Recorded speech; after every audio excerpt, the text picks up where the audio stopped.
Nick, I've heard you're leaving Nerdentials. Is that true? Hells no.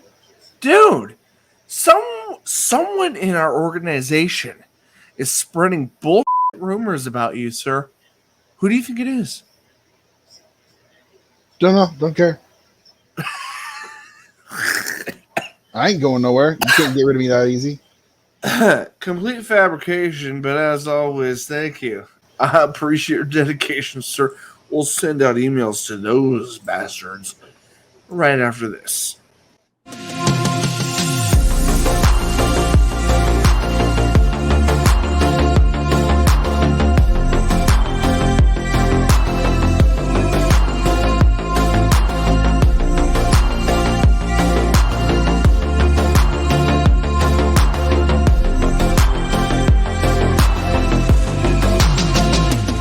Welcome to Nerdentials, your weekly dose of the nerdy essentials covering film, TV, video games, and comic books.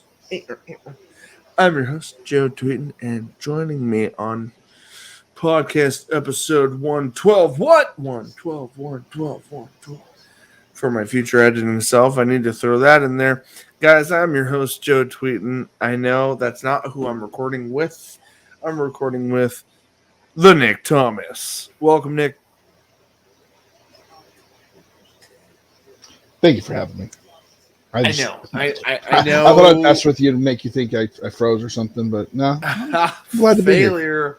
Failure to launch, some might say. No, I'm kidding. Yeah, good on you. Thank you for trying.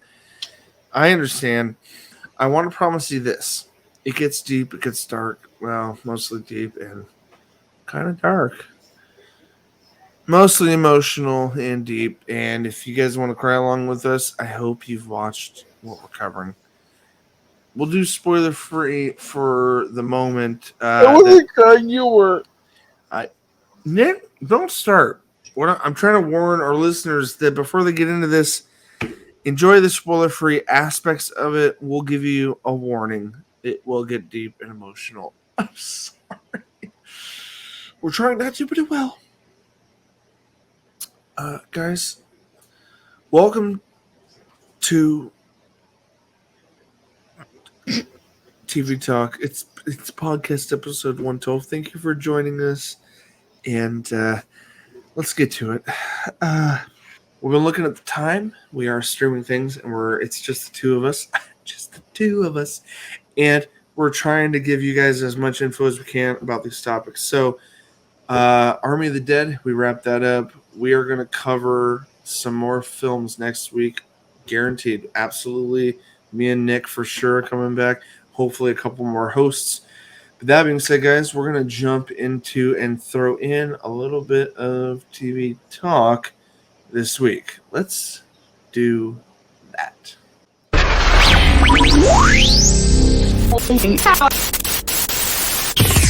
Guys, welcome to TV Talk.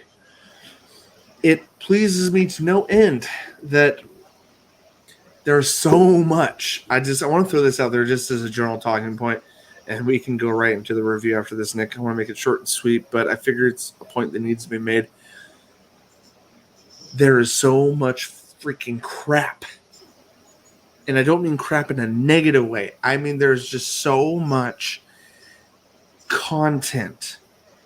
We ourselves are content creators here on the YouTubes and podcasts.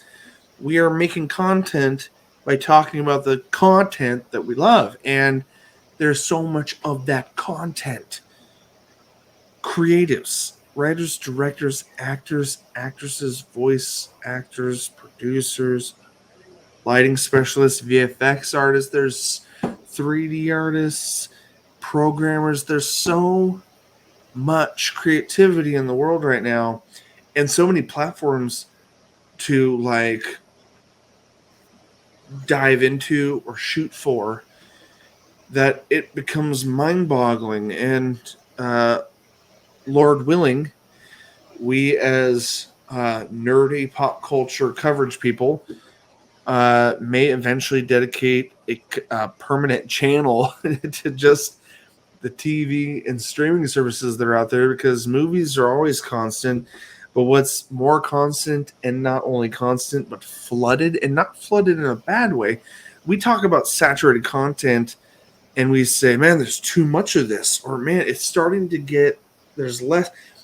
Here's the thing, Nick. We used to talk about too much of this or too much of that, or too many competitors creating equal amount of quality, saturating the market with similar ideas could lead to less unique quality out there. Shockingly, that, in my opinion, personal opinion, just at a glance at all the things that have come out over the last year/2 years, that has not affected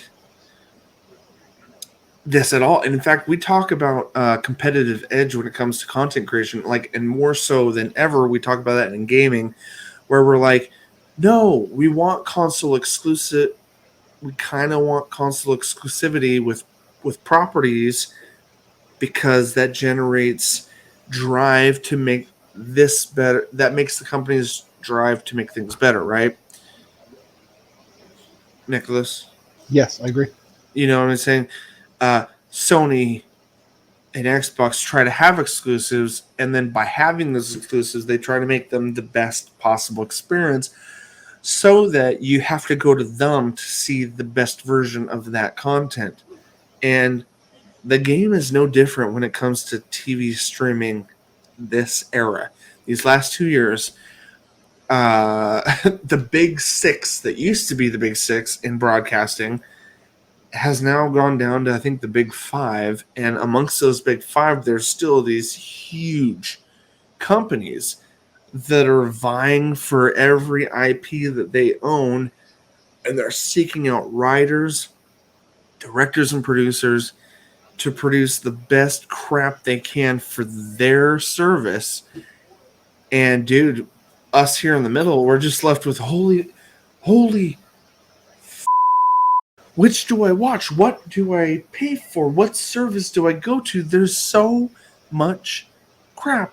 And I'm not being light when I say crap. I mean, when I say the word crap, I mean there's too many things. I mean that in the best possible way, in the most lighthearted way. There's too many things for us to go after, pursue, rent, subscribe to. It's gotten down to a point where, for us as a pop culture show to even cover half of this, we as individuals can't afford every service, and we're not going to be the first to announce this. And none of these companies are blind to the fact that they offer, when you subscribe, typically based on your subscription service, they offer multiple screens to watch them on, and they know on some level that friends and family share accounts with certain subscriptions. It's not completely avoidable. And in fact, it's almost a necessity if we're ever to even watch half of what's out there, because none of us can pay $10 a month on all the 20 plus 30 plus services there are. So now that I've made that point, I think very clear, and I know a lot of our listeners and viewers know this because they're part of it, and I hope at the very least our show with TV Talk can offer them some direction on what to subscribe to or where to go. That's why we review shows on here, especially streaming shows, because we're not necessarily telling you to go one place or another. We're just trying to say, hey, this month, maybe cut a couple other services out, subscribe to this one, because you have to check this one show out that we're reviewing. Like, that's what we hope to do as a pop culture podcast. We hope to check out the best of the best out there and just give you guys a glimpse of whether or not you should waste your time on it. That's our goal. And as nerds, we also enjoy talking about all the stuff that's being put out there, the creativity, the stories. There's so many cool stories. And so that could be an entire episode of conversation with a larger group of people, and we may come back to that at some point. But guys, today, me and Nick wanted to focus on one particular show this week that we seem to come back to every season. And sorry, not sorry to you guys, to you listeners. That's also why we're trying to do the 3 separate episodes a week, so that if you don't care about the TV stuff and you only want movies, boom, boom, boom. We're trying to give you, our audience out there, a select choice of what they view. But for today, guys, the last half of this podcast is going to cover one specific show that has been on Netflix, recently acquired a couple years ago. I think from the Fox network, Nick, am I correct? I believe it was Fox had it. And sadly mismanaged it after 3 seasons, and they were about to get rid of it. It's typical for Fox. Yeah, it is typical for Fox. So they swooped in, picked it up, and I think Netflix, out of all the shows they pick up and they themselves cancel as well, this is one I'm happy to say as a fan, they have found the right talent and have decided to stick through long enough to make an ending for this series on Netflix. Now, we're not talking about the ending of this, but we know there is a light at the end of the tunnel, figuratively speaking, for this series called Lucifer. Me and Nick have reviewed previous seasons in the past. We've made episodes of it. Again, sorry, not sorry, but we went at length about season 4. Just me and Nick.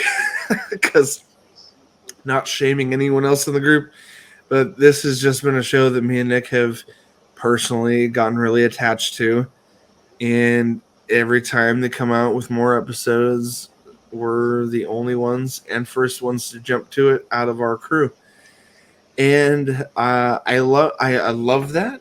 And it just gives us an opportunity to talk about it to anyone that's interested. So here goes, guys. Netflix did an interesting thing for season 5. We actually already covered the first 8 episodes of season 5 in a previous podcast. If you guys are curious about that, I'll leave a link down below of the episode that covers that. And at first we were a little surprised by that. We're like, 8 episodes. We weren't sure what Netflix was doing with this. Netflix has gone back and forth with either releasing 6 to 8 episodes of bingeable material, or in some rare cases, they have done the week-to-week thing as an experiment. Maybe I think they don't need to experiment as much because they're a pretty established streaming service. Hulu still does day-to-day stuff. A lot of other services actually do week-by-week releases because I think a lot of streaming services and production companies realized you're going to keep your subscribers hanging on longer by making them wait 1 week at a time. I really think, no joke, I'm actually shocked they didn't do that sooner. Netflix kind of was the king of binging for the first couple of years of streaming when they finally went full-blown streaming. And that's what Netflix was known for. And there were lots of shows, podcasts made about, we're going to talk about the whole season. But then there were these quiet little podcasts that were like, well, we know the whole season came out, but guess what? We're going to do a once-a-week episode on each episode. There were some fans out there of interest in the traditional sense of syndicated releases of prime television. And I love that. We wanted to do that on some shows, and I love that some podcasters out there are still doing that. And it reminded a lot of these streaming services, hey, wait a minute, why are we releasing full seasons? Like, someone could binge this in 2 days and then cancel their subscription, which people were doing with Netflix. People were binging shows, then canceling until the next season came out or until the next show that was interesting came out. It was very easy to do, right? And so now nearly every subscription service now has shows that come out on a weekly basis, including Disney Plus. Duh. They're not idiots. They know how to keep people strung along for months at a time. So, all that to say, guys, we didn't know they were going to I don't think, Nick, did you know? I didn't personally know they were going to do an additional 8. I did not. Until a couple weeks ago when I was like, oh, snap, they're doing. Yeah, I was excited, though. I was like, sweet, okay, cool. 8 more, and they're not calling it season 6. They're calling it the second half of season 5. I'm like, awesome. which gave us hope. All right, okay, so season 6 is kind of like next to official, and you've already looked up prior to this recording that is going to be season 6 is going to be final. Season 6 is going to be final. I was going to say, I know you're nodding. They have confirmed that season 6 is going to be the last and final season of Lucifer, which I'm fine with because it's gotten to a point where it's coming to a healthy point to finish the series. Yeah, and we're going to talk about that soon. We're going to give a spoiler-free review. And then if we got time, me and Nick may divulge a little bit of our feelings in a spoilerish manner. But, guys, we'll leave timestamps so that you know to avoid it if you don't want to hear it. Nick, I kind of want to get your thoughts. What's up? I see that. I see you've got okay. Oh, you could. Are you in control of that, or am I? I'm not. You have to share it. Oh, I can just put it there and get it ready, and you have to allow it. I put it there to try to be helpful. That's cool. No, it's cool that you can throw things in here, and for me to just click add. That's cool. Because it is listed as you sharing. Okay, guys. So here we go. I'm gonna throw the little image up here. This here is Lucifer Part 2 of Season 5. So let's just talk about what we see here. We see all the main cast that we kind of care about. We got, starting from the right-hand side, we got Amenadiel. We've got Mazikeen, a.k.a. Maze. Then in the center, right here in full color, we've got Lucifer and Chloe Decker. Detective, sorry. The romance/devil himself, the whole focus of this entire show. Then we have Dan. We have therapist. I'm drawing a blank. Linda, sorry. And then we have Ella. One of my favorites right here. She's just. I feel so many things for this character. I hope for good things in the final season for her. But yeah, Ella is just kind of the forensic photographer / she looks at literally all the forensic science of things like fingerprints, blood, all that. She's the analyst for any cases that happen. And Nick, I'm just going to throw that off to the side for now. That kind of brings us to the whole overall feelings of the season because they did an interesting thing. We in-depth covered. Oops, did you remove that? Okay. Didn't mean to cover. Don't mean to retread, rather, because we'll leave links for the first half of this. We went in depth on the first 8, and correct me if I'm wrong. Was the first 8 the first time Netflix got it, or was season 4? I think season 4 was the first time, right? Season 4. Okay, season 4 was. Oh, and they did 10 episodes flat, dropped all at once, and it was Netflix's first take of their kind of unadulterated version, the more risque version that Fox couldn't put on the air. And that's where we kind of saw a little more mild nudity, a little more, wow, they're not worried about gore or being a little more dark and really more relative to what we might see in the comic books.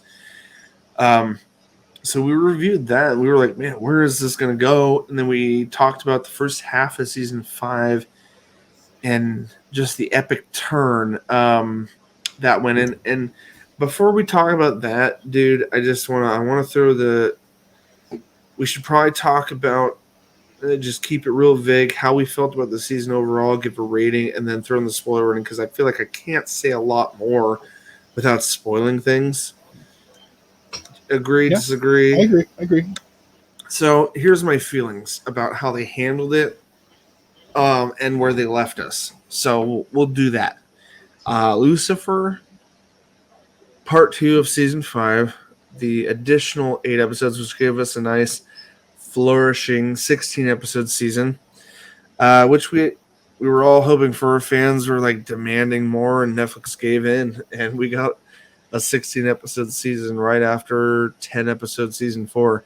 So it was a little shocking, but kind of cool. And I appreciate the fact that they broke it in half. It allowed Netflix, as its usual self, to be able to inject a full-fledged story in the first 8 and like a continuation / full-fledged story in the second 8. I feel like they tackled a big scope idea for the whole season if we were to look at it as a whole season, but I think they did a good job at splitting it where they did. I'll be curious about your thoughts here after I conclude mine, but I think they did a cool job of splitting the two. They took it in areas I didn't expect, and because of that, enjoyed and took it in strides with a grain of salt at first until I felt comfortable with what I was experiencing. Because Lucifer's always been a series that I know is fictionalized, but it does take deep roots, or rather inspirations from Christian-based, biblical, Christian Bible-based ideas. God, devil, angels, all that. And I won't speak for anyone else except myself. I just want to give context that I've always been a Bible-based Christian. So going into this show, it was very curious about how close to that idea they were going to go, how fictionalized or dramatic would they make it, what directions would they take. Would I feel comfortable if they ever introduced a character named God? And I want to give anyone with that concern. I'm a fan of this show. I'm telling you guys that right now, and I'm trying to be real honest. I want to tell you guys, go into it with the idea of it being a complete fictional take on any, take your personal beliefs out of it. If you can completely disassociate how you perceive the world and just look at it as a well-written story about characters, this is a show you will fall in love with. And I'm saying that as someone who wasn't sure about how I'd feel about it, and I've gone into this now 5 years, and I'm still sticking around. And again, not to spoil anything, but taking in what they did with the second half of season 5, again, a little rough on my uncertainty of, okay, what are they going to do with this? How am I going to feel about it personally? About halfway through it, 3-4 episodes in, I was like, okay, I understand this is based on a comic book. I'm going to look at it from the fictionalized version of whatever they're trying to string me along for. And does it make sense based on what they've given me? And 100% I can say I enjoyed everything they threw my way. I found myself laughing at things I didn't think I'd laugh at. I found myself crying at things I did not expect to get emotional about. And so the one thing me and Nick will both agree on, as I can see him nodding, is that they took the end of this season into an area of, if you've been following along and you're attached to the characters and you love the show, they took you somewhere emotional that you didn't expect to go. And I'll just say that I was no spoilers on what's there, and not to give you guys any context of, I'm not saying you guys will cry or should cry, but second to last episode I was openly weeping in a uncontrollable, why am I so upset? why? And there's such good writing and such good character development in this show that I did not expect coming from a show called Lucifer. I think me and Nick will both say that and agree on that note. And for that, I can't say any more without spoiling it, so I'll give you the rating. For me, second half, and I think I'll even give it to the whole season, but both and just the last 8 episodes, for me, were a 10 out of 10. Unexpected enjoyment and an unexpected roller coaster of emotions that I loved and hung on to all the way to the end. And I'll add this. An ending that I don't know what to do with. Because we got one more. I mean, I know. We all know, based on what we've said in the past, and that it's confirmed online, guys. There's one more season. So I'm just saying, I don't know what to do with the ending. It was a beautiful ending. Could have potentially ended the series on the note that they ended it on, but there's still some closure I want from characters, and I'm very curious if Netflix is going to be able to deliver on that. Still, this season, 10 out of 10. Nick, I know it's long-winded, but here, I'm going to throw this up here just for funsies. I don't know if you had a talking point about it, but what do you say about that? Yeah. What do you want to say about that? I didn't even touch this. Maybe it's more spoilery, but yeah, they introduced him in the first half, right? First half of the season. I thought so, yeah. Was where we first get introduced to him. No, this was the cliffhanger. Yep. Like where Chloe Decker discovered who he was. Yep. The twin brother of Lucifer. Yep. We could say that much without going too much. Yep. Yeah. And that definitely threw a different dynamic into it. And that's actually why I like this season actually better than a lot of the other seasons before it. Because we get to see this actor act two different people. Yeah, and Ellis, do them very well and very differently. Question: do you know Tom Ellis? Is he American or British by nature? Has he been faking a British accent this whole time and then went American, or? Damn it! Now I gotta look it up. Sorry, I'm looking. Nope, don't keep talking. I'm looking at it right now. I'm pulling it up right now. He is British. Cardiff, Wales. He was born in Cardiff, Wales. Welsh actor. He's a great actor, and I like the show. There's a lot of great actors in it. The person that plays Lucifer, Tom Ellis. Amenadiel. Tom Ellis. They threw in an actor for a very, very big role that I was really glad they chose him.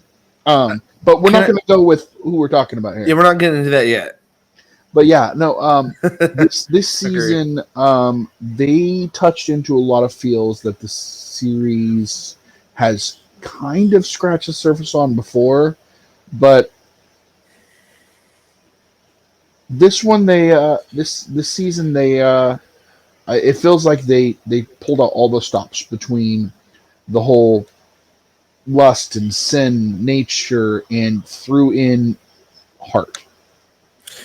They added more so than much any heart. other season. Yeah. Mm-hmm. And it gave it weight that the show has been missing. I feel that the show has been missing this amount of weight.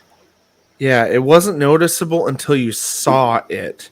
Mm-hmm. Kind of. Like the show's been good, but what you're saying it missed wasn't missed until we saw that we needed it. Mm-hmm. So go on, dude. And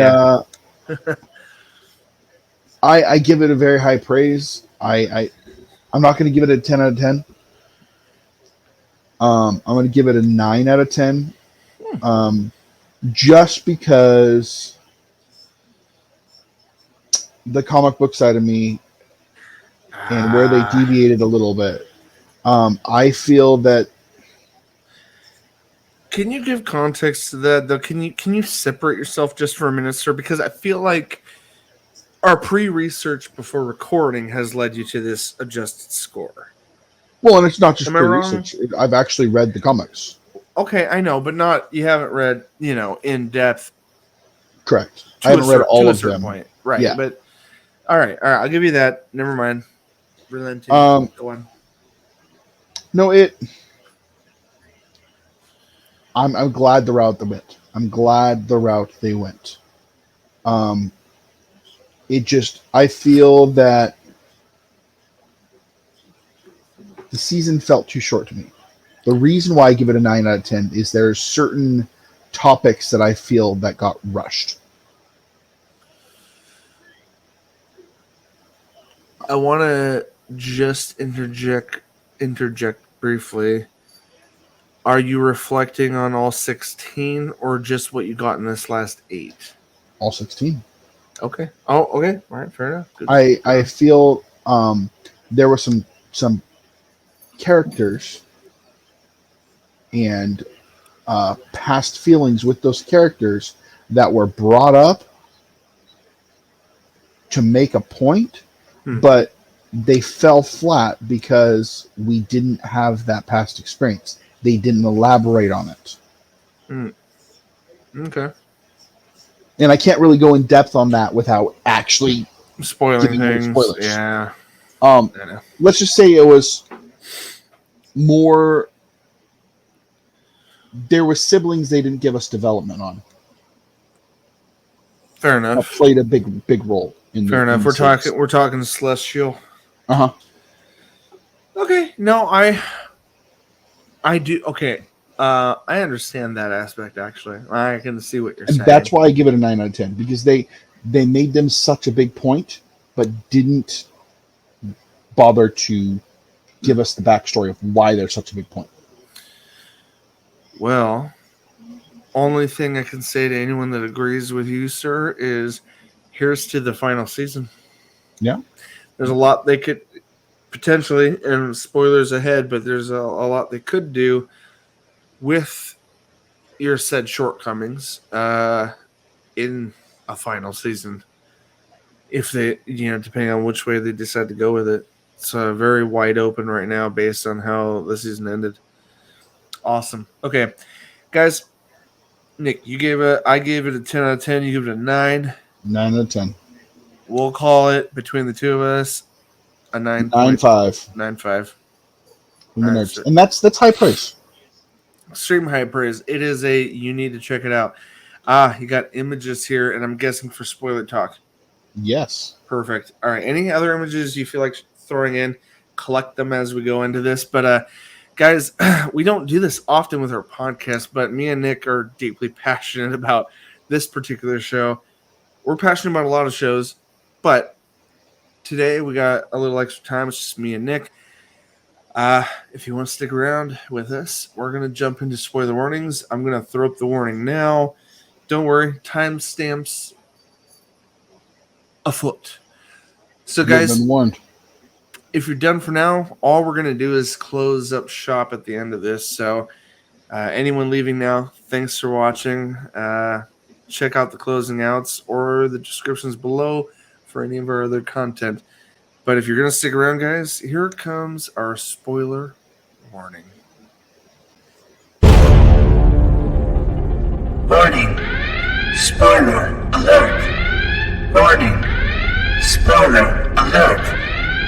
You have been warned.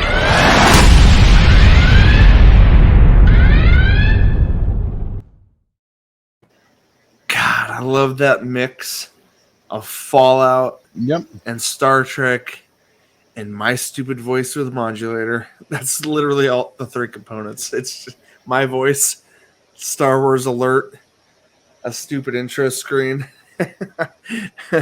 with words, and a Fallout screen with like the atomic whatever warning. Yeah, it's fun. All right, guys, welcome to the spoiler warning section. This is always a joy for us here. We want to do this more often than we admit. Just because this is our time together. This is us friends coming together and talking about the feelings of what happened. So, guys, again, you heard the stinger. Final warning. Click away now. Leave if you have not finished Lucifer Season 5. 16 episodes. All 16 episodes. If you have not finished them, walk away now. Final warning. No more warnings. I gave you the final warning. We will not be held responsible. Do not at me or leave me angry comments because you chose to stick around past this point. All right. Love you all. Thank you. Good night. All right. For anyone sticking around, let's dive into some feels. Friends, emotions. Good Lord. I think so that we don't go too long in the tooth, we should talk about the most immediate feels that were very apparent, I think, for anyone watching this, Nick, and then we can just cover a couple of the bigger headlining topics. But I think the biggest one that shook all of us that I don't think any of us expected to be sad about, and God, those f***ing writers. those fucking Netflix writers and producers found a way to take I would like to call him a non-main character, and made us feel the pain of every other main character that connected with him. Oh my god. I was openly weeping with Chloe Decker as she held him. And this is, mind you, this is before, like, those assholes gave us just a glimmer of, will he make it? Because they not only did the crying scene with Chloe Decker holding him and finding him, they then had the balls to take us to the hospital and give us just 2 more seconds of, oh, does he make it? And everyone's in the waiting room. No, yeah. From the second he turns and starts running, and then you hear that gunshot and the look in his eye. Oh, I had that thought. And then he turned around, you actually see the amount of blood coming out of the front of his shirt, and you're like, shit. That would have been enough. That would have been enough, right? That would have done him. Yeah. Bam, bam, front of his chest. I'm like, oh my god, they are doing him in. They at that point, with the amount of blood loss he was already having, they could have gone to the next scene and had them find him dead. They could have, and it still would have been enough to set us off, because we didn't expect that, because he has kind of filled this role within the whole series of the hapless idiot that we all know and love. The hopeless romantic, the guy that can never get things right but tries to help make everyone else around him be okay. And no matter how, who, what, when, where we are in the series, he actually, no matter what you say, I find him as a main character in the story. He is an anchor. He might not be the main character, but he is an anchor in the series. He has his foot everywhere, his finger everywhere in the series. He is an important part in Chloe Decker's life, an important part in the daughter's life. He is. Trixie. Let me rephrase that, Nick. He's not the lead. And there's really, truthfully, there's only actually 2 leads, Chloe and Lucifer. When you look at like the arc of the entire show, there are only 2 leads. But Dan Lopez is a huge Dan Espinoza is a huge main character. No. So there's no taking away from that. He wasn't the driving heartbeat though from any given episode. He was, though, how you said it, how you put it best, he was always that support line, lifeline, if you will, for every character around him, which made him part of the lifeblood of the cast. So when I saw the bullet to his back, I was like, first off, I was like, whoa. And I was like, okay, Lucifer's going to pop in and save him, right? Nope. Okay, no. Mazikeen, Maze is going to come in there and slaughter those assholes, and she's going to come in and correct. Nope. Amenadiel, he's going to come and swoop it. Nope. I was like, oh my god. In the span of 5 seconds, I was like, okay, yeah, this, nope, this, nope, this, nope. Oh my god. I was like, really? I was like, I know he's not the lead, but I can't believe they're taking him out, was my only thought.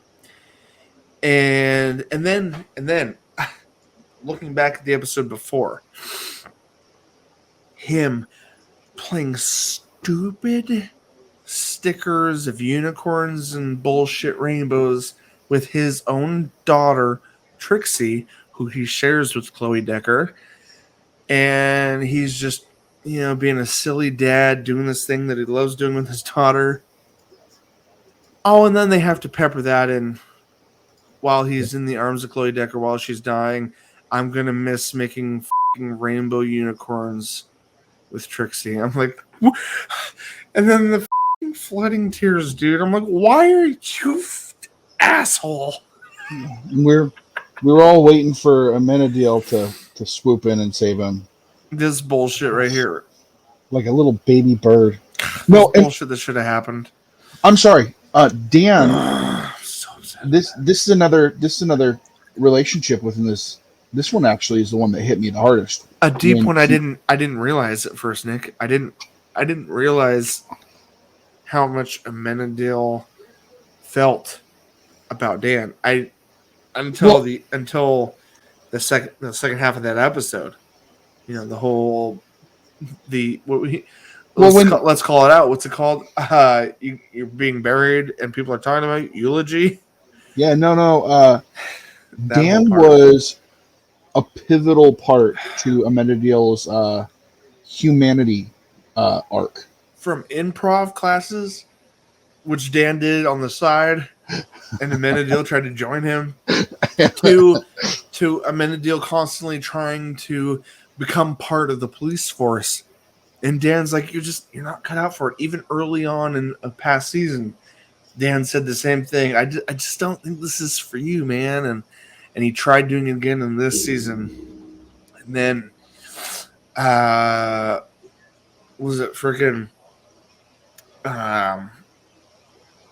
was Ella that told Amenadiel that he put in the application for, even they had previously had an argument right before Dan died. Well, and here's the thing: if you look at it, Dan wasn't saying that he didn't think that Amenadiel would make a good cop. No, what he was saying is he was an angel of God, and you have he thought him being a cop was below him. Yeah, you have so many more things you could do. And Dan was like, "I'll still put this in for you, but like this application, but there's so many more things you could do." Is what Dan's perspective was, and it's like, oh my goodness, he was always the butt of so many jokes in the early seasons too. That's why he was such a secondary character that I didn't know I was going to be upset about when they took him out. Yeah, no. There are 3 times within this season that they ripped our heart out during the second half. Not always for a bad reason.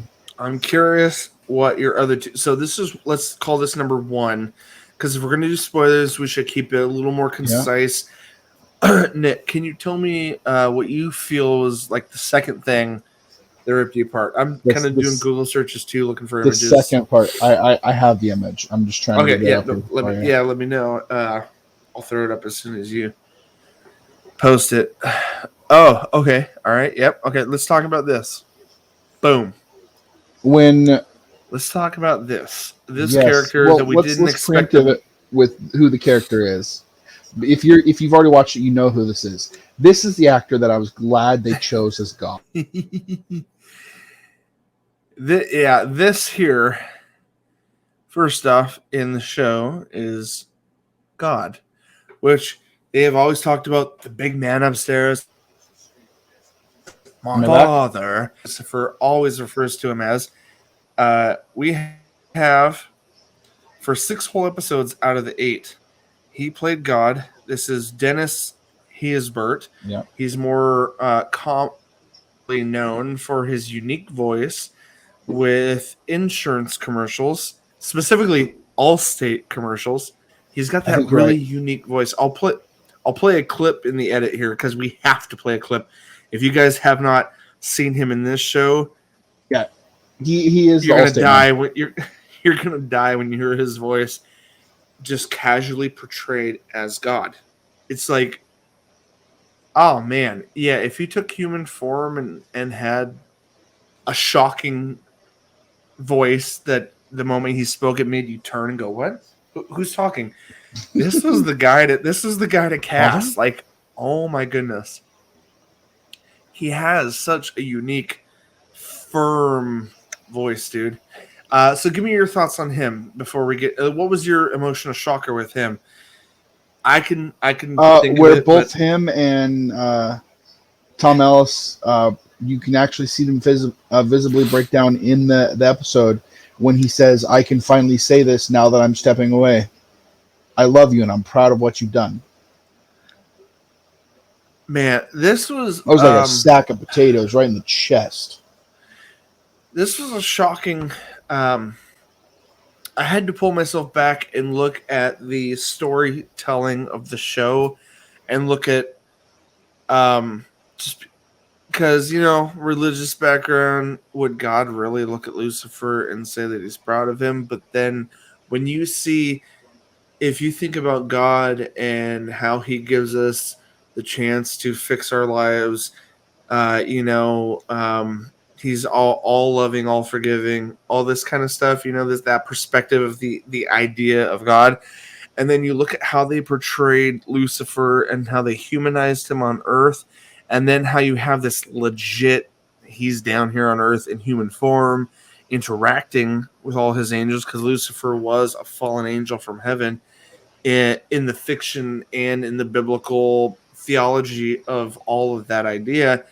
You look at this and you're like, wow, this is actually, I could see this as, if this happened and he went to Earth and changed in the way that Tom Ellis portrays him changing, you start looking at it and you're like, this is possibly something that could happen. Like the emotional connection.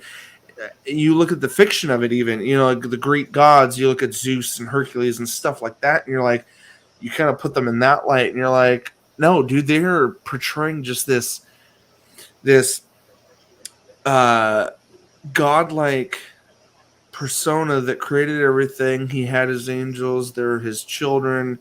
And the thing is like this whole God concept, he's the father of everyone. So like when he looks at humans, they're his children. When he looks at his angels, they're his children. And God just can't be around evil and rebellion. That's just that is what, even as believers outside of fiction, know that God is God just can't be around evil. But what if the devil came to Earth, like he probably would, just living at large and enjoying life, and then actually found purpose and started finding himself changing his heart? How would this not be a possibility? Theoretically, and even in the fiction, this just completely works, Nick. I don't know if you agree with me or not, but like, just outside perspective, I see like this is just a really believable character arc, even given their origins. God of the universe, all about forgiveness. That's what I'm saying. Yeah, that's why that's what I'm saying, dude. This is just so, man. This spoiler deep. This in itself could be a deep dive because there's just so many conceptual thoughts about it. But I thought the portrayal of him was perfect, playing God. I thought Tom Ellis was super believable as being just the ruler of hell for these thousands and thousands of years, and then coming to Earth and actually like kind of changing, based on his interaction with humans. It was really a really cool twist in the character.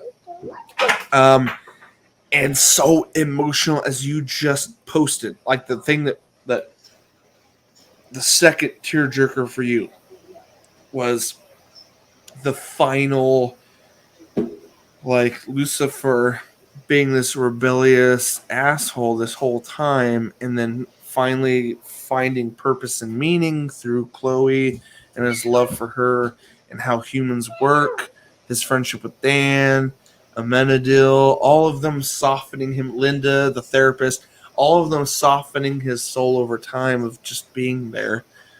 And then God coming down in the flesh, literally, and just kind of getting a scope of the land. And I love the fact that he didn't respond to every question. It really gave you the personification, the idea that he has everyone's interest in his heart. He knows the outcome of everything. Omniscient, omnipotent, omnipowerful, all these things. He's everywhere, all-knowing. And you're like, I'm just so curious. And which made it so amazing. When God started feeling a little human for a split second there was some funny moments that we would laugh, that were completely justifiably laughable at. We're like, oh my gosh, that would happen for a God that's never, theoretically in this story, never put himself in human shoes, his quirkiness when being human, and the emotional, like, wow, like, he's not ignorant of the fact that Lucifer has humanized himself just by being around humans and ignoring his hell duties, if you will. And it's just a really interesting take on what could happen to the devil if he took this direction. Your thoughts, sir, about that and your additional sad parts of the show, of the episode, of the show. No, that part, the reason why it hit so hard is it was the culmination of everything he's been looking for in everyone else came from the one person he never thought he'd get it from. Yeah.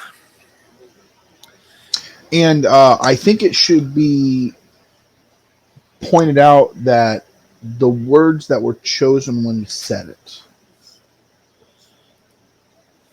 Okay. He said he was proud of the man he had become. Yeah, that was very parental. No. They're angels. They're celestial beings. They're not men. Okay. Continue with your point. Maybe I'm losing track of what you're trying to say. Lucifer did his whole rebellion because God tried making man first and most important over the angels. Right. And it took Lucifer embracing his humanity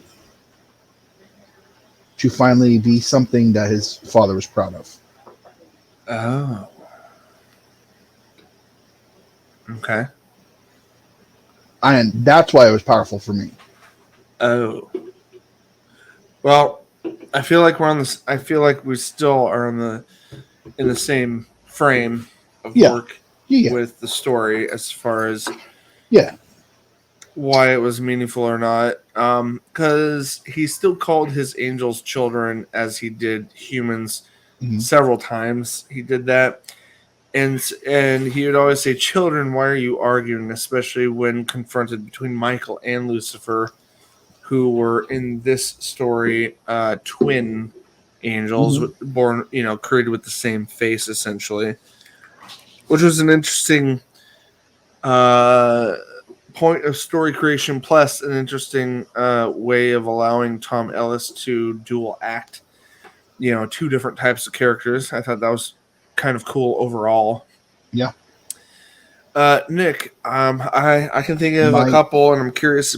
Go ahead. More about this point. I was going to move on. No, you're going to ask what my third is, aren't you? Yeah, here we are. So I think I'm going to feel the same or have the same reference here, but I'm curious, what was number 3 for tear-jerking moments of this season for you? They kind of led up to it. And I was surprised that when Chloe was murdered, that I wasn't more upset about it. Oh. But it was his reaction to it. No, same, actually. Like the thing that made me upset was Lucifer's guttural reaction to it. Yeah. And I didn't he stopped caring about being God. He stopped caring about anything else. He was going to go and get her at all costs. And it was most effective, I think, if you agree with me, I'd be curious, of Michael's shock looking down at Lucifer, weeping over Chloe's body. Like, Michael was like, I told you that would happen. Like, he was like shocked at how upset Lucifer was. And that kind of gave a little gravity to literally Lucifer's feelings, is that Michael, who claims to not give a shit about anything and just wants the godhood in this story, and literally would do anything to upset and deter Lucifer or misdirect or, ruin Lucifer in any way. Like his whole plan, bonus plan. Dan's dead, and he ended up in hell because of his guilt. That was just a happy accident, Michael said. That then encouraged his hope that if Chloe was guilty, and he teased Lucifer that if Chloe's guilty, she'll end up there too, and then you guys can be perfectly in hell together. And like that was Michael's hope, is that Lucifer would go down to hell, be with Chloe because of Chloe's guilt, yada yada. But then her dying right there, and then Lucifer just losing it, straight up, just not losing it in rage, trying to kill him, just losing, like dropping, like you said, dropping all guards of protection. He didn't even care if Michael stabbed him right there in that moment. He was so upset holding Chloe. Everyone was shocked because the camera panned around to the other angels, and they're like, "What's wrong?" Everyone had that. What's wrong with Lucifer? Like everyone saw him crying over a human, and everyone that wasn't like, what's his name, Zachiel, who was like the god of righteousness or the angel of righteousness with the staff, and his was the swing vote of who he would vote for. And then at the end of that season, he stood beside him, which I thought was a really cool, badass move. All of them still looked shocked when Lucifer was losing it and crying his eyes out over Chloe. And that's what made me cry a little bit. I was like, oh my God, Michael, you see this, right? Wow. Well, it didn't hit till he flew to heaven to save her.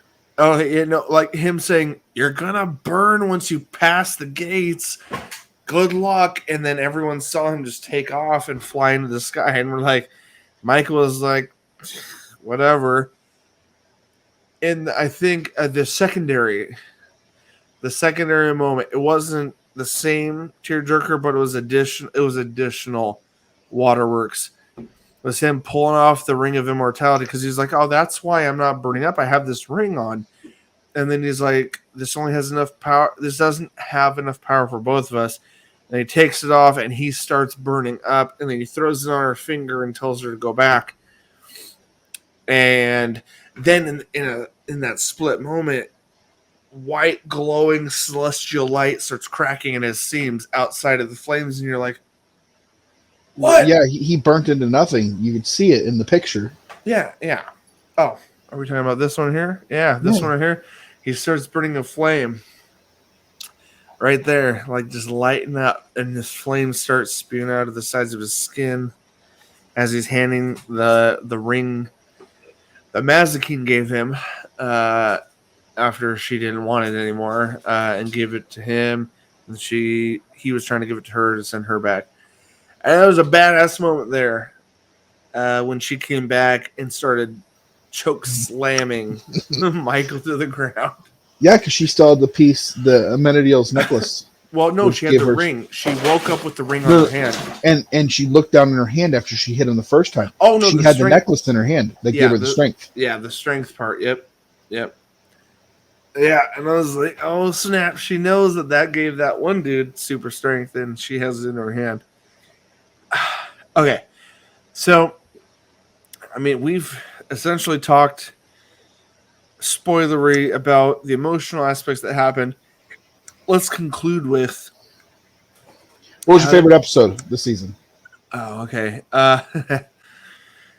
I'm curious where you rank this one, but for just pure overall enjoyment,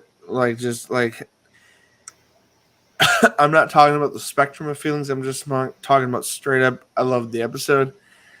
It was the damn musical where every 5 minutes you knew God was nearby because everyone broke into a musical. And it's funny because Netflix did this and it is a DC property, but CW does this at least once per season. There's always a random musical in the CW superhero shows, specifically like Flash and Supergirl, because the lead actors were both on Glee, which is a musical series prior to them being on the DC. And I just thought that was a cute touch. They did a full episode because here's the thing is Christian theology tells us in the Bible that Lucifer was created as the leader of music in heaven. He was the archangel of music, intended for worshiping God. And so it is thought across all believers and theologies that when looking at the Christian Bible, that God must be really into the idea of music in general. So, and Lucifer being the king of music, I thought it was an interesting cross-reference to that thought and belief that, well, if we're going to actualize God as a human and he's visiting his rebellious son Lucifer, Angel Lucifer, who's been a human, how interesting, cross-referential, and funny or quirky would it be that everyone breaks out in song and dance every time he's nearby watching? And it was an interesting little cue that anytime that happened in that episode, you knew he was nearby. You knew God was nearby, and you knew that Lucifer couldn't resist because he was gifted with music. That's why he plays the piano. That's why he's an incredible singer. And I think Tom Ellis does a lot of the singing in a lot of the recordings anyway, the filming of it. That was another tearjerker moment, actually. Sorry. The singing. Oh, at Dan's funeral, yeah. Dude, that whole episode had several tearjerkers because of that. The Dan dying itself, Trixie yelling at Mazikeen and Lucifer to tell her, "You're the devil, you never lie. Tell me it's not true. Tell me it's not true. I'm sorry, sweet girl, I can't." I was just like, they perpetuated tears in that entire episode. Yeah, they did on purpose. He died, through the soundtrack, through his daughter Trixie being messed up. I just want my daddy back. As a dad of 3 girls, and even you with a dad of 2 boys, it would knowing your kid saying, "I just want my daddy back," and you being dead. Oh, that messed me up. And I think that's why I cried so much, dude. Yeah. Oh my gosh. No, they wanted to pull our hearts out of our buttholes. They played into that so hard. And then the funeral where Ella and Lucifer stood up there and did a song, which only, with the words and the lyrics, only perpetuated the sadness of him being gone. It's just like, oh my gosh. And we have gone super long in the tooth on this whole spoiler aspect. My favorite episode would not be the musical. I love the musical. It was good. Okay, that was a just personal favorite, but what was yours? Because there's good ones. There's several good ones. Dan. Oh, the episode all about Dan that Afraid and Alone, or Naked, Afraid and Alone. Yeah, that just ended up being one elaborate ruse as a prank to pay back Dan for shooting Lucifer. Okay. This show, producers, writers included, messed me up twice. They did a dedicated episode of Dan in the most silliest way, in the way we all knew him, and then they took him from us 2 episodes later, and I think that's why it hit even harder. So messed up. Yeah, that whole episode was all about Dan trying to make something right for someone. Doing what Dan does. Yes, he bumbles through things sometimes, but he was doing it for good reasons. Yeah. Dude, Amenadiel also almost made me cry, but I was still recovering from the previous tears in the episode. But when he stood up, Amenadiel, and talked about Dan, what even sucks more, and we're in spoiler warning here, spoiler territory. He went up to the Silver City in heaven, and Amenadiel came down and told Lucifer, "Dan's not up there." And we're like, "What?" And we find out briefly in that moment that because of his gills, he didn't end up there. And based on the fiction of this world, guilt, your personal guilt is what can send you to hell in this story, in this fiction. And that just ruins Lucifer on a personal level. He's like, what? And then when he tells Chloe, he can't tell her, but like she kind of finds out by his lack of telling her that Dan's not up there. And it ruins all of them when they find out he's suffering right now. He's eternally suffering in hell right now. What? And the cool silver lining that we kind of learn about in the fiction of this universe, where Lucifer, when he goes to heaven, he's picked up by one of, I don't know why he's so important. I feel like he's just one of those characters that took Lucifer on a journey, kind of like a con artist. This dark-skinned dude was like, you know what I mean? He was suffering from, what was it, embezzlement or something, and he was killed on his own yacht, you know, and he was going through this endless time loop in hell. And then I don't even remember his name. We'll have to look it up. I'll post it in a subtitle here down below. But this character, Lucifer's like, what are you doing here? Like when he crash lands in heaven to save Chloe, and this dude stands up and says, I don't know, man.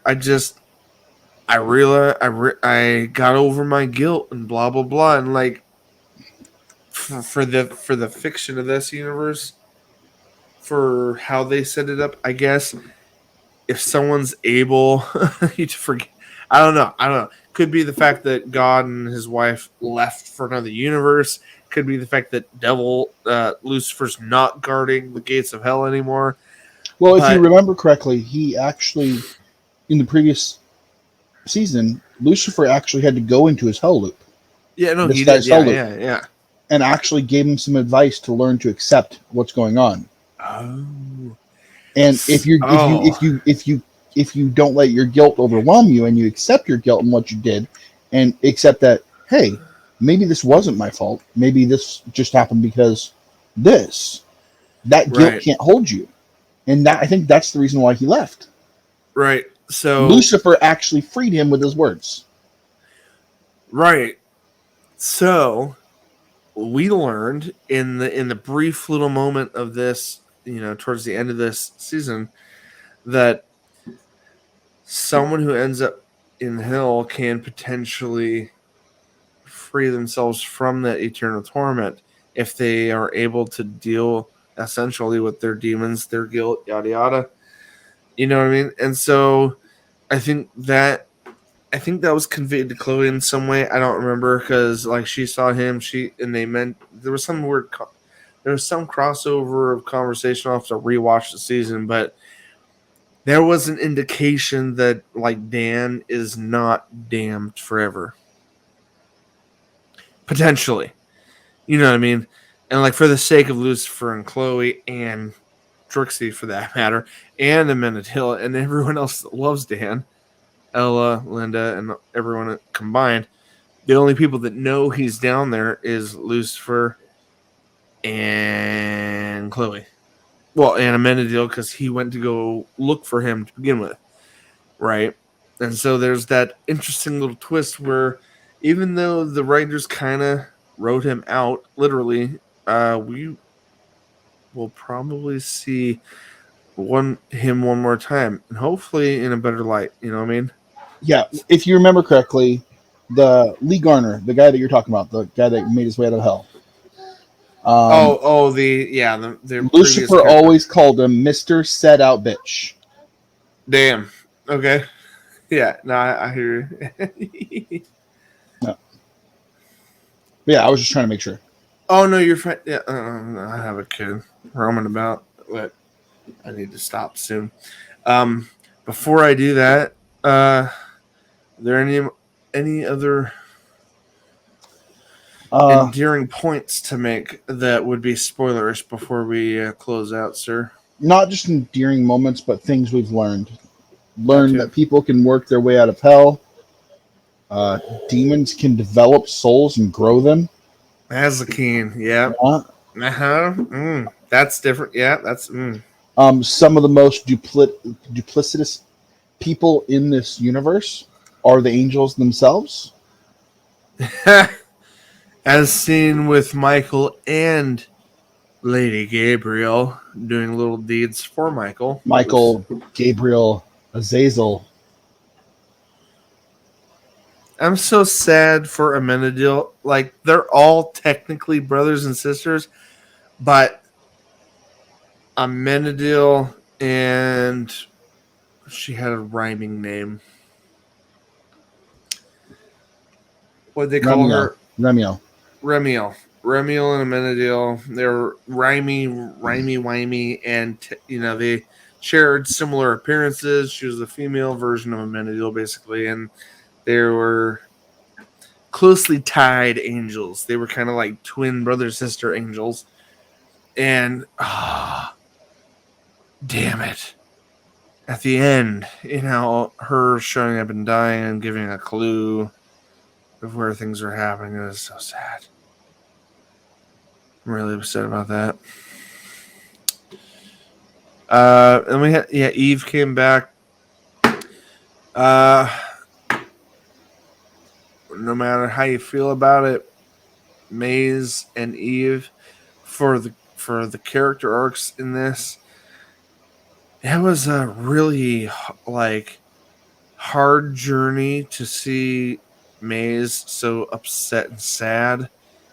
And personal opinion, it was just really cool to see her just accept the potential of mortality, the fact that if I love someone, they might die. It was just a really cool character concept. It was a really beautiful connection, personal opinion. They don't do that a lot on television, Me and Nick grew up in an old school world, but a well-written character is a well-written character. I think me and Nick could both bow to at least the idea of well-written characters. And I'm not saying Eve was the most fleshed out character in this, but Maze was definitely deeper than we thought she'd ever be. And it was just cool to see her progression of thoughts, feelings on. I love the fact that she took such offense to Dan being in danger. She just. Who took Dan? I'll kill him. Did he take Dan? God, it's like they weren't sweethearts or anything, but she just took ownership of Dan.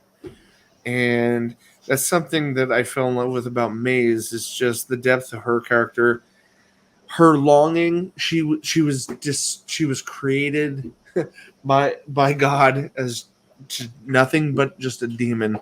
And in our interactions with the Allstate insurance guy, God, he was very, in his mysterious ways, posed the question. She said, why can't I have a soul, or can I even grow a soul, or what? She said something very provocative, and he's like, can you? He didn't. He said, I'm misquoting it, but he said something along the lines of a very vague way of why can't you? Why couldn't you? Why can't you? Or who said you can't? Is kind of how he left it. Who said you can't? The creator of the universe said, who said you can't? No one said you couldn't have a soul. You're a demon currently, but, and it's just a really interesting concept of what makes a person have a soul or not, honestly. Granted, I know this whole Lucifer franchise is a very fictionalized idea of very real human concepts, but it was just very cool and interesting to see where it goes. And Nick, I invite you to share anything else that might be spoilery, and if you got nothing else, I guess. When the hell are we going to get season 6? I'm ready for it. Okay, that too.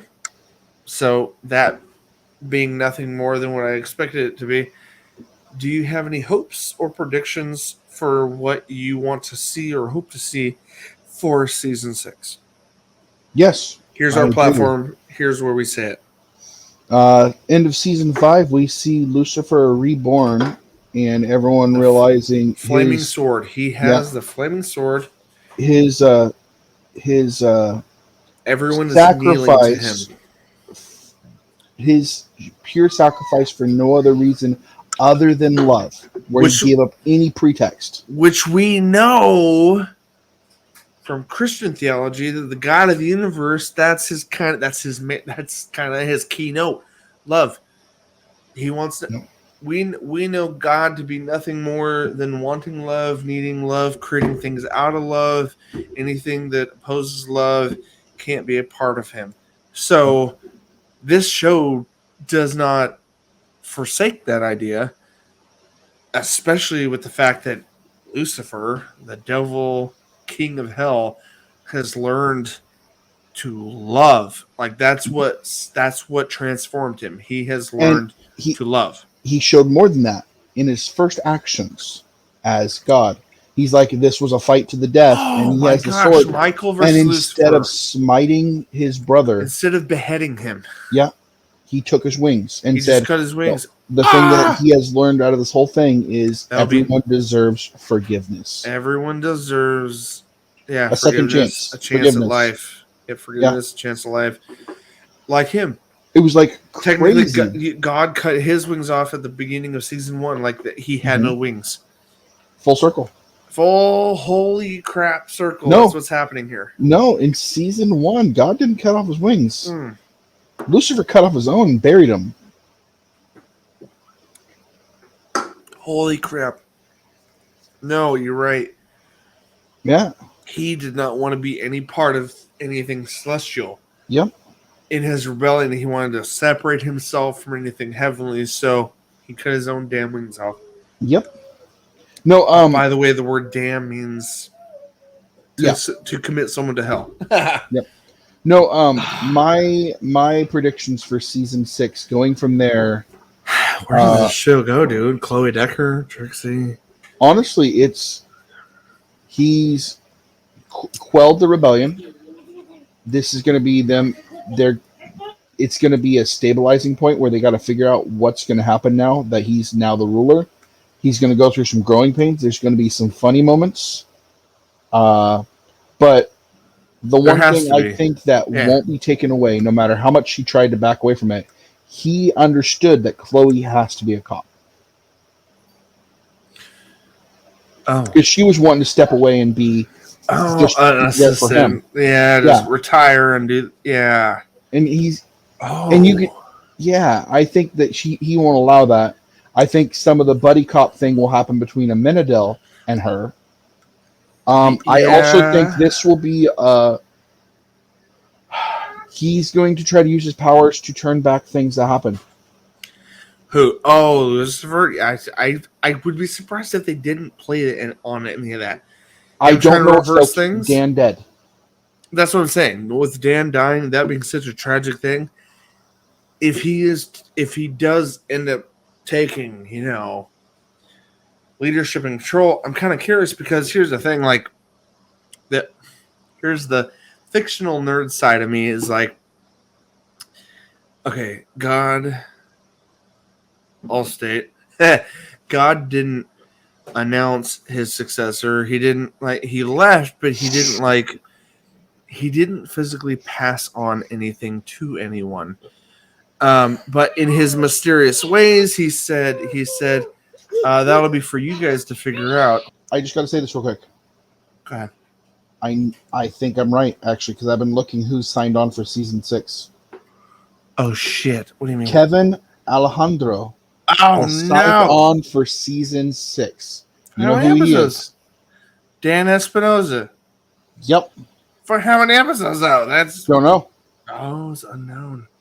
Okay, so we know his soul's not gone forever, which means, like anyone lost in hell, we will see him again potentially. That's what that means. Nick, I thank all our listeners and viewers and you, sir, right now for your immense patience. as I do have 3 young girls and a wife. Everyone's asleep. We record late at night, and I've been interrupted by the youngest, the 3-year-old. She comes out here. She ransacks the show, and somehow I magically edit her out. I appreciate you guys' patience for anything that seems weird and out of place. I just remember magical editing hands. Yep. We do have confirmation of how many episodes there will be, and a list of names that'll be names of the episodes. Oh no! Well, let's not list them now. But do we have it? What's the number? 10 episodes will be season 6. Okay, not upset if they're like fabulous. Like, you know, Netflix is good at shorter episodes. So I'm not trying to be upset by only 10 compared to 16. But I also wonder, is that 10 part 1? Or is that 10 total? You know, because, you know, season 2 got a surprise. 8 episodes here, 8 episodes there. I just have to read off one of the names of the episodes for you. I'm not going to tell you where in the season it is. What? Are you gonna be a jerk about it right now? Because I don't have the notes in front of me. You're gonna be a jerk to all the listeners. Guys, heads up. Jerk warning. He's gonna Season 6, spoil something. One of the episodes listed, the names of it, written by Lloyd Gilliard Jr. and directed by Lisa Demain, will be The Murder of Lucifer Morningstar.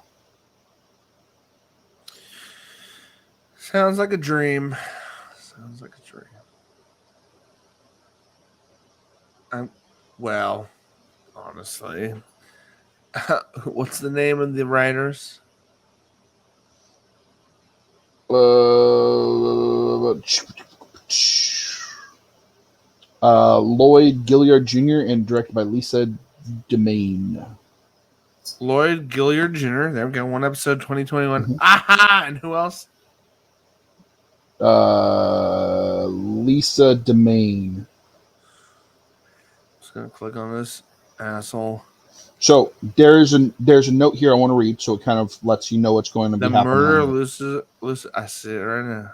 We know there's going to be a time jump between the end of season 5B to season 6, and that we won't be focusing on a specific villain for season 6. Instead, be aiming to focus on the core cast. Season 6 is a much more intimate season, more character focused. All right. Well, okay. According to this, The Murder of Lucifer Morningstar. Spoiler, which we're in, is listed as episode 5 currently on IMDb. 5 episodes in to the 10 episode season 6, which means the halfway point. The Murder of Lucifer Morningstar. I'm okay. You know, so curious. We need to just get to a wrap-up point here because, like, we're just speculation. We're starting to dive into speculation, sir. You agree? Mm-hmm. At this point, we've given our ratings pre-spoiler. I'm 10 out of 10. Nick is 9 out of 10. I told you that. I just need a reaffirmation because we've been recording for a while, sir. I wasn't questioning what your rating was. Whether you should change it or not, I was just, what was it? More or less what I was trying to say. It was a great show. Watch it. No one's still, yeah, 100% watch it if you want to watch the future deep dive because we're going to cover everything they ever put out. And I would like to do a difference between, when we do the deep dive, I'll be doing a difference between the comic books and the TV series. Yep. So, like, heads up, nerds. Original run. It was a DC Comics series. It ran 75 issues. 75. It did a New 52 reboot, kind of briefly. Then they tried to come back in 2018 to reinvigorate the series, and then they ended up just like concluding it basically in a single run, a one hit, if you will. So, And then he's been in little parts here and there, in other recently in CW Crisis, the Crisis other comic crossover, and comic series. So like Lucifer is still around, still owned by DC, but like the long running series went 75 issues with a very specific direction, a brief reboot, an attempt at a reconnect, and as of 3 years ago, there's been no official continuation with the comics as far as I know, Nicholas. But Lucifer has been included in the CW series with a crossover back in the Crisis event that happened last fall. And once my silly ass is caught up, we'll cover / deep dive into that whole mess. But until then, guys, we're gonna just kind of wrap things up for TV Talk. Nicholas, this has been a blast going deep on Lucifer. that came out dirtier than you planned. Going deep on Lucifer? Yeah, that was a little awkward. Yeah, definitely. I need a chaser for the statement I just said. All right, guys, thanks for watching. Oh man, that got so deep and dark, dude. But like, here we are at the end. Spoilers galore. Thanks for watching. Only thing I didn't tease at the beginning that I hope all of you guys check out is, first off, our website, and I hope Nick chimes in. Guys, all the content, reviews, podcasts, YouTube, everything, nerdentialsmedia.com. .com. That was weird. That was very definitive, defined, and firm. I thought I'd do something different. I'm not used to that, but thank you, Nick. It changes. It keeps everyone on their toes. And that way Jeff Dunham can't say I stole his line. Yep, absolutely. No one can tell you otherwise. Guys, all I want to say is thanks for watching. We went deep, long, and spoilerish. And if you're coming to the end of this and you've joined us for this journey, thank you. Really appreciate it. We love doing the deep dives when we can. But also, quick side note, anyone still listening, hey, we're on a new podcast YouTube channel. It's called Nerdentials Podcast at the moment. Really easy to find. Links in the description. But we got a lot of game content on the original channel. Things are switching up. We got some trailer channels for you to follow. Anyone that wants to keep with the latest trailers, gaming, TV, or movies. Guys, we've got additional content and branches. All the links down in the description. Check them out. Subscribe to them. Show us some love. We're expanding fast. We're trying to expand. Trying to grow, expand our exposure. Now's the time where we cue in the end music, and I tell Nick and our listeners that we'll listen to them soon. We'll hear from you soon. Thanks for watching.